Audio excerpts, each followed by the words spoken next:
during the breakout session, I actually was in a room with Scott, and we were talking a little bit about some of the various components that are coming out of Royal Life inside of those shows. And so I'm really interested and excited to hear him tell more about that, because some of the stuff he was saying, it was unexpected benefits of it. And I think there's a lot of stuff that we can pull out from that show, and he can tell us a little bit more about today. It's going to be really exciting. Awesome. I mean, getting into it, guys. I mean, what's really been blowing my mind recently about working inside of Royal Life, especially with this Royal Life Planner, is about how precise the awareness becomes of what's going on. I see Charlie shaking his head in here too, because what's really amazing about it is with the precision of the awareness of what's happening, the solution becomes easy to find. I think a lot of us probably run around here and being like, well, I need to find out what to do, right? I need to absorb more information, right? I need to do all of these things. I got this master task list, and we run a belief system that says the more that I do, the better off I'm going to be, and the better investor I'm going to be, the faster I'm going to accelerate my path to my cash flow and to my net worth. And what we're finding out is with high levels of planning and intentionality of here are the critical things that need to happen on a daily, weekly, or monthly basis, it's actually not that much. It's actually not that much. The lists actually aren't that big. However, the awareness of my inability to do those things is very high, right? And how powerful is that? How powerful does that become? Because my list, I'm no longer burdened by saying my task list is so large, who could possibly get it done? I'm actually burdened with a separate question, which is, why is that thing that I know to do, I'm not doing? So one of the things that comes up here, guys, is I'll show you guys if that are interested in this. We're going to kind of start in the middle of this presentation, and then we're going to work our way backwards. So the first thing I want to show you guys as we come into it is around this, just this tool right here. This one section of the blue book has really been making huge strides for people. And that's right here. If you guys see here, this is in the top of any of your weekly pages that you have, right? See here, this is your top goals for the week of what things are the most important things for you to do for the week. And then here's where you list, what are my top 3 things I need to do for that day as part of this book. Now, what we found was coming through here is that all of these pieces, there would be people would list out, hey, this is what I need to do here. None of these were actually that difficult, but we found is these kept moving forward over and over again. They just kept getting kicked down the road. And they kept getting kicked down the road in a way that before people were saying, well, hey, I didn't even know that that's what I was doing, right? But because they had to rewrite what are the top 3 things I had to do each day, now I become aware of what that is. And then the questions become much deeper. It was okay, so what's going on with you and inside of your world that's keeping you from doing the things that you have pre-identified before you even started that day as being the most important things for you to get done that day? What's happening? Right? And let's have the discussion about that. And what we find is that it's actually just really simple belief systems that have to get shifted, right? It's a belief system that around if I do really well with my accounting, it's going to be really painful for me because I actually like being inside of the creative space of the business. I don't like being in the numbers, right? But this one student really understood that the numbers were critical. So they had a level 8 urgency on getting to the numbers on the financials, but we're spending 0 time doing it. So they had a level 2 commitment to actually getting it done internally. And what that was causing was this continual chug in the back of the mind about hey, I need to do that thing. And how much energy does that waste? How much energy does not go into actually driving towards things that are going to help you achieve, because you're burning that mental energy. The student was burning that mental energy there, right? So then we started to talk about okay, what are the strategies that you could do to be able to make it where you can do the work, but do it in a way that you can get yourself to actually make incremental progress. So you can shift the belief system that, tracking the numbers isn't painful for me. It actually is empowering. It gives me confidence that what I'm doing is right? It's not going to be this other side of it, which is the current belief system, which is, well, it's nothing but pain once I get into the numbers. Well, who's going to make a choice that gives them nothing but pain? Name me. I ain't willing to do that. For me to do something, I have to believe that it's going to be good for me.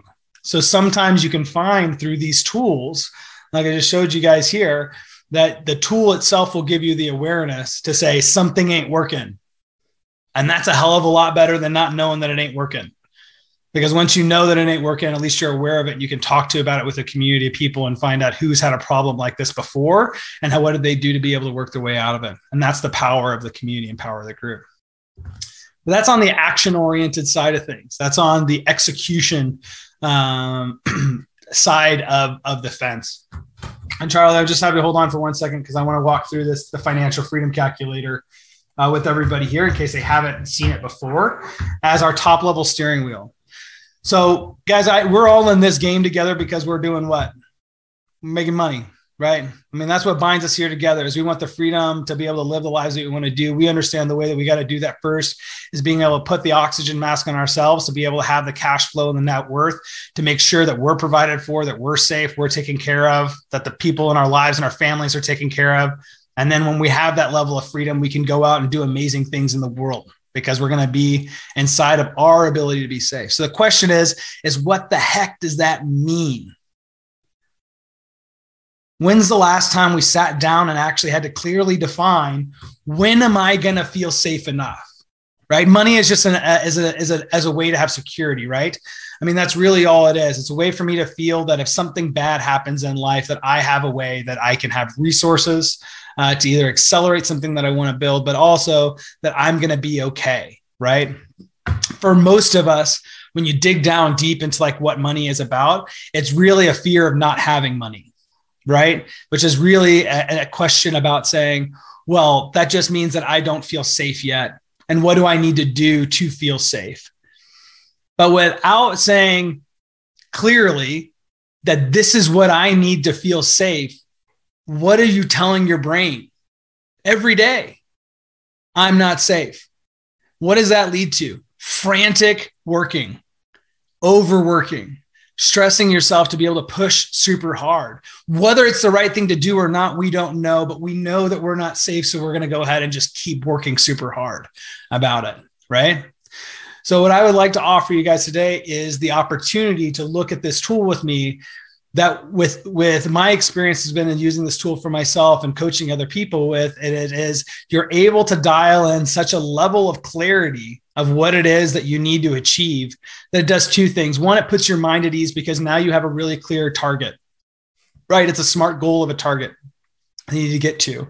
So that tells your brain, great. All I have to do is figure out how to get there to that point. And now the spectrum of what your brain has to think about isn't I'm not safe. It's great. Let me look for opportunities. Let me activate my reticular activator to start scanning for opportunities that help accelerate my path to that specific endpoint of what that looks like. The second thing that it does is it provides you a way to be able to see what's broken in your finances. Right? Where are you not achieving best practices or standard types of returns, right? So you'll see that in a number of different ways, where it could be like, hey, you're overpaying on your taxes, or hey, my actual net worth in proportion to my cash flows is actually way lower than I thought. I was a person that was a victim of this. I don't know if anybody else has been, but for early on in my career, the only thing that I cared about was what was my best deal. And I love to tell people about my best deal. I'm like, oh man, you wouldn't believe I made 150%, on that deal, or I wholesaled this deal and made $40,000 last weekend. That was the only thing I cared about, was that big deal that would come through. And for me, when I started using this tool, it shifted for me to be much more strategic to the endpoint I wanted to get to by focusing on the numbers, focusing on the flow of numbers, and focusing on what is achievable, what should I expect myself to be able to achieve here. And by looking at what are the people that I have and that are similarly situated to me, smart people that are working really hard, that are inside of the same game I am. How are they doing? What are they paying in taxes? What is their net worth to passive cash flow? What are their expenses? Like, am I living too big of a lifestyle, or am I trying to be too cheap? And how do I want to live, and trying to cheat myself like on that end of it too. So I raised a lot of good questions for myself about like, hey, how do I know that I'm on course for being able to get to where I want to go to? So let's just go ahead, guys, and I'm going to go ahead and just dive through and talk through the calculator from top to bottom. If you guys have some comments as we're going through or questions about any of these items, go ahead and drop them into the chat. Okay. All right, cool. So here, this is the one we have for the beginning of like the second quarter. Inside of your Royal Life Planner, we have this built in to be able to do at the very beginning of each quarter, because that's your typical touch point. Really hard to influence finances more in a really intentional way, more so than just quarter over quarter. If you looked at inside where we're at right now, we're at page 55 inside of the planner. So if you have it on the PDF or if you have your physical copy, I'm just here on page 55 for that. So the first thing that we look for when you look at the financial freedom planner is you see this number. This is your financial freedom percentage number. This number is actually calculated by taking your expenses. It's the ratio of your expenses to cash flow. Right. What we want to say is like, if you're 100%, that means your cash flow is equaling your expenses, your monthly expenses. So if you had here, you say, hey, cool, what's my percentage number? Currently, let's say I'm at like a 10%. By the end of this quarter, where do I want to be? I want to be at 12%. You know what? I had some badass deals come through for me. And where I actually end up at the end of the quarter would be 15%, for example. Right. Or it could be lower, right? Whatever that happens to be. But we're always going to say, cool, at the start of the quarter, we're going to start with what's our target that we believe that we can get to. And then we're going to revisit at the end of the quarter to say, how did we actually do that quarter? Right. So if we reviewed this at the end of the year, we would be able to start looking at saying, well, how good am I? Where am I at? How good am I at being able to predict where I'm actually going to go to? How good, this is another way of saying, how good am I at being able to set reasonable expectations for myself and what I'm actually capable of? If you're not doing that, you're probably driving yourself crazy. And okay, what's actually happening, right? So you can start to see your own mental game you're playing about where you're at, where do you think you want to get to, and what are you actually capable of? When you dial this in, this is how you get peace in your life around your finances, around what you're doing. Because the upset that we feel, the self-judgment that we feel for ourselves is almost always because there's a disparity between these two things. It's what the goals are and what I'm actually able to do. And we put so much pressure on ourselves about being so great, right? Because we hear Gary Vee, or we hear, one of these other motivational guys that are just like, well, you can just blow it up and make it 1,000,000,000%. Awesome. I believe every single one of us is capable of doing that, right? Maybe we're not capable of doing it tomorrow, right? What are we capable of doing now, right? Maybe setting reasonable expectations now is a good way for us to be able to do that. So the first thing you want to do is you're tracking this, because we're always talking about, hey, this is the way that you have durable freedom, is your financial freedom number. This is your durable freedom that makes it where you never have to go work another job to come into it. So the next line item that we go through is part of how do we calculate this financial freedom number. This is our passive income. So if I said my passive income was $5,000 a month for my rental income, I'm going to pick up a new property. And with that new property, I think I'm going to be able to get an extra $1,000 a month and from that new property. And we'll see where I actually end up here at the end of the quarter.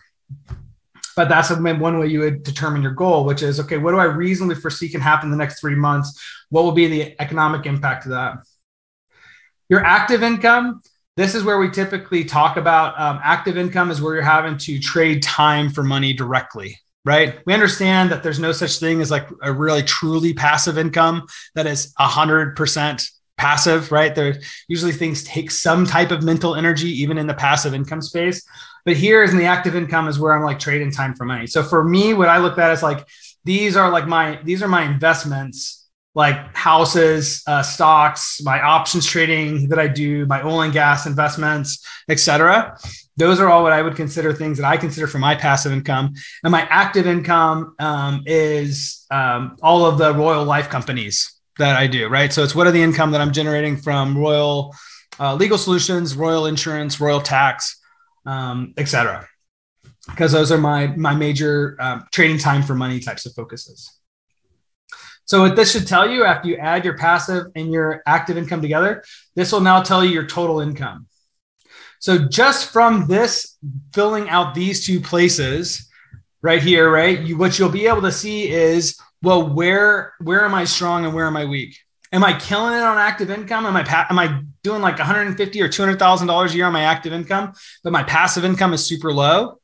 What's happening here? Why? What's the disparity between these 2 points? But that'll tell you what your total income is. Next, what we need to do is start looking at what our expenses are going to be, right? Remember, the game is, it's not what you make, it's what you keep, right? This is our make, and this is what you're focused on keeping. This is your keeper number, is going to be around your expenses, right? Now, I'll tell you a secret. The secret is that nobody knows what their expenses are, right? Last year right now, you'd be like, I think it's $8,000 a month, right? You could pick a number for me. I guarantee you the number you pick for me is going to be less than what it actually is. Nobody knows what they are, and everybody completely underestimates what their actual expenses are, right?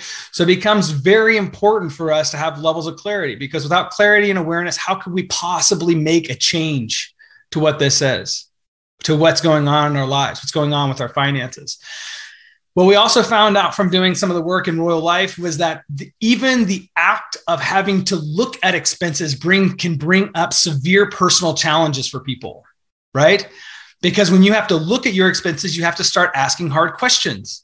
One could be, how in the heck do I get my wife to spend less money, right? Or husband, or insert whoever, kids, whatever it's going to be.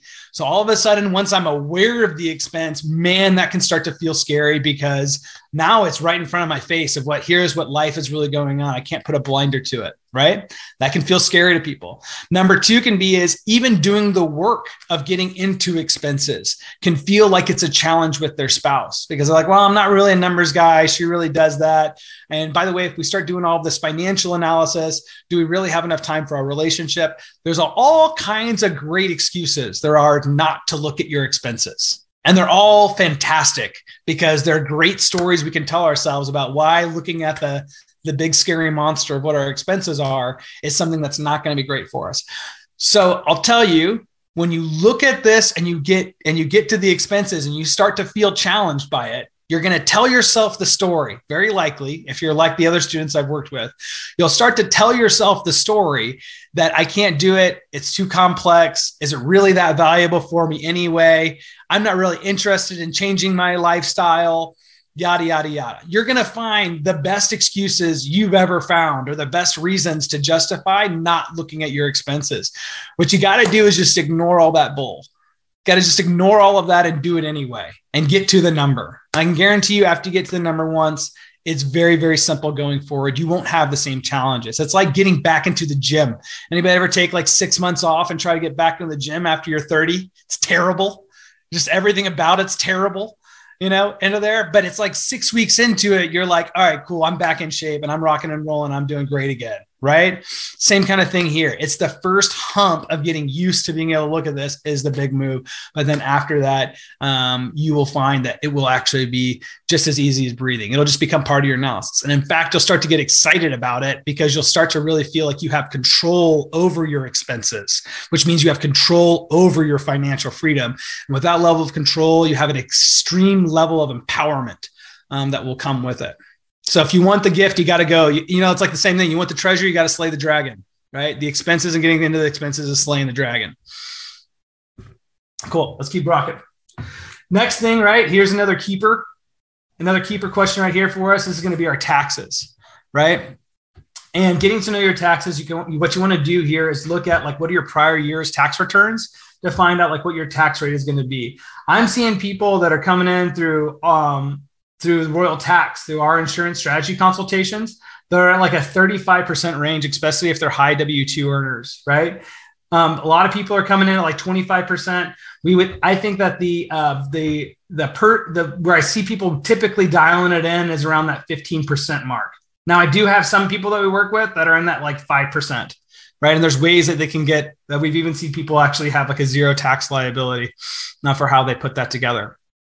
Yeah, this is for federal and state. We're talking about combined taxes. Sometimes if you're living in California, it can be even higher than 35%. But what I'm talking about here is this, when we look at all of the taxes, what we're trying to figure out, bro, is what out of the money that the government is stealing from us, right? How can we keep it? And so then we just say, hey, great. What's my number? My contribution to the United States Treasury number. And I want to get that lower. In fact, actually, that's what IRS told us. IRS tells us you only have to pay the taxes you owe. They don't ask us to pay any more in taxes we owe. How do they know how much taxes we owe? It's because it's legally permissible. So IRS actually tells us that we should do everything that's legally permissible to have the correct tax liability for us. And it's not cheating or stealing. You're not doing anything wrong. It's actually what they told us to do. So if you're smart, strategic, and educated and have a group of people, then you can start driving this number down by finding out what are the things that other people are doing that, hey, if I'm at a 30% when I do my calculation, well, what are people doing at 25%? What are people doing at 15%? What are people doing at 5%? And you can start to drive your tax number down. Right? Similarly with expenses, this is, well, I'm living this type of lifestyle. Let's doing my lifestyle this way. Well, can I cut $4,000 a month off of my expenses? So I was coaching somebody on this and I was looking through their expense numbers and I was like, hey man, you spend $7,000 a month on your Amazon credit card, just buying stuff from Amazon. What did you have from Amazon each month that's worth? Are you building an entire home gym each month? Like, what are you doing that could possibly be that? And I was like, what did you get out of it? He's like, no, I just as I'm like walking through my day, when I think of things that I think I might want or need, I just open up the app and order it. And I was like, oh, so you're addicted. You've made shopping too easy for you. Right? So let's just shut down the Amazon card. And just by doing that one thing, we were able to lower the expense number drastically by just making it more difficult to buy. Right? So those are the types of conversations that we have of saying, like, once we're aware of the expenses, we can start to see like, okay, what's contributing to them in ways that we can modify behaviors that would otherwise lower expenses. And actually, in talking to him, he found that in getting rid of the Amazon card and lowering expenses there, he had zero impact on his enjoyment in life. There was zero things that he actually needed from Amazon, but he was just in the process of spending money. As we all can think we could probably get to if we were focused on it, right? There's probably ways that we're spending money that aren't really impacting our quality of life. Great. So then our next step here, guys, we're looking at is what is our total taxes and expenses. So this is, if I add up all my expenses and taxes, this is what gets taken from you because of your lifestyle or your behaviors with money, as well as your tax strategy. And after you dial in that number, you take your total income here, and then you subtract out your expenses. And that gives you this number, which is your total left to invest. Your total left to invest is a critical number because your total left to invest tells you how much gunpowder you have to be able to go out there and make a move with. And what you can find is saying, oh, great, if I can increase my income and decrease my total taxes and expenses, now I have more capital, and more capital makes all of your investing life easier. Your goals that you want to be able to make with your passive income goals that we talked about up here at the very top of whatever that number is going to be becomes easier when you have more money that's left to invest. And it'll be more secure with your money that you have left to invest. Why? Because with more capital, I don't need as high of a return to get me where I'm trying to get to. With more capital, I can make safer and more secure investments that have smaller payoffs, but still get the net income benefit that I'm looking for, right? So if you're looking for a way to say, hey, listen, I'm a conservative investor, then I'd say, well, great. Then the thing that you might want to focus on, if you're really conservative, is, well, make sure that you're stockpiling as much capital as you can, because now that would be the move that you're going to need to be able to get where you want to go. Right? If you have a small amount of capital here that's left to invest and you have big goals for your passive income, what does that tell me you're going to try to do? You're going to try to start taking home runs.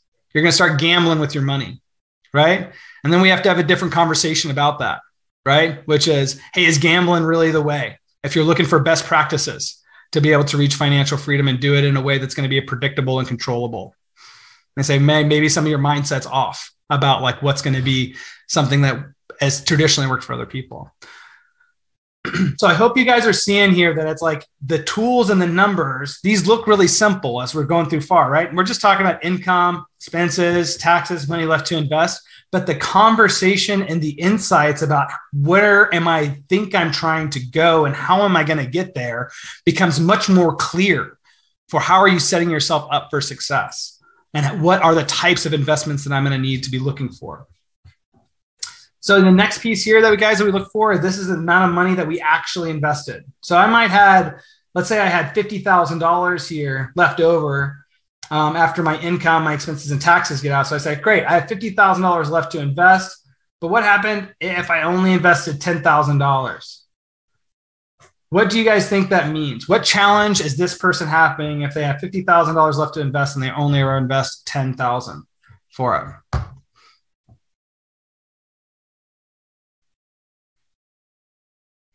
Probably means they don't have deals, right?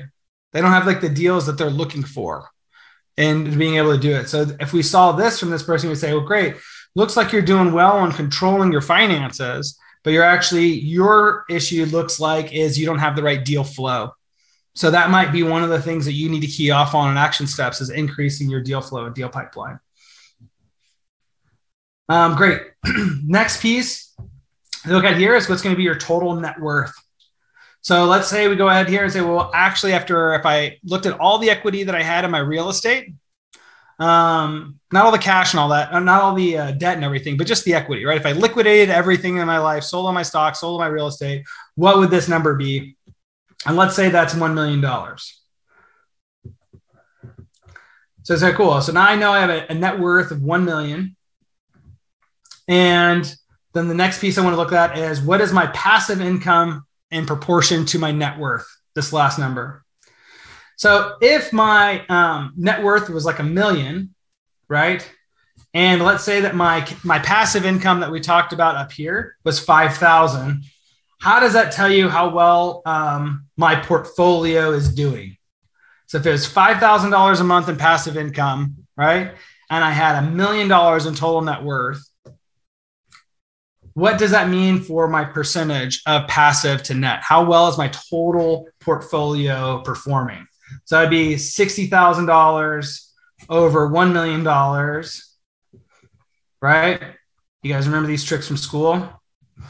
So I would tell you that it's at 6 over 100, right? So I would tell you you're performing at a 6% return.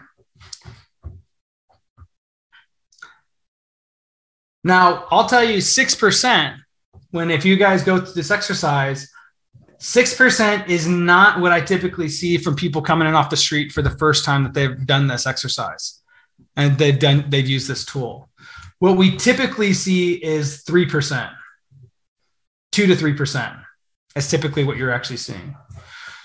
So what kind of awareness does this give us? Well, this tells us, hey, you might be focused on really home run one-off deals, but you're not really focused on how the entire portfolio is performing. So maybe we need to go through and look at all of your investments to see, hey, I know that you're stoked that you have some investments that are paying you off 15%, but what about those investments that you're holding on to that are like in the 0 to 1% range? The ones that you have mortgages on them that are so freaking high that it's equal to the rents. And you're just holding on to them. And why are you doing that? Could be really good reasons to do that, right? You could say, well, Scott, I'm actually really targeting net worth here. And I believe in my crystal ball that the values of those assets are going up. And so this is a net worth play for me. That's great. Nothing wrong with that, right? There's nothing wrong with targeting net worth inside of a play. What is wrong is not being clear about that what is your target number that you're going for and what is your passive income that you're going for, right? If those aren't clearly defined, then you run to all kinds of issues because you're not operating in a way that's going to give you intentionality to what your targets are going to be.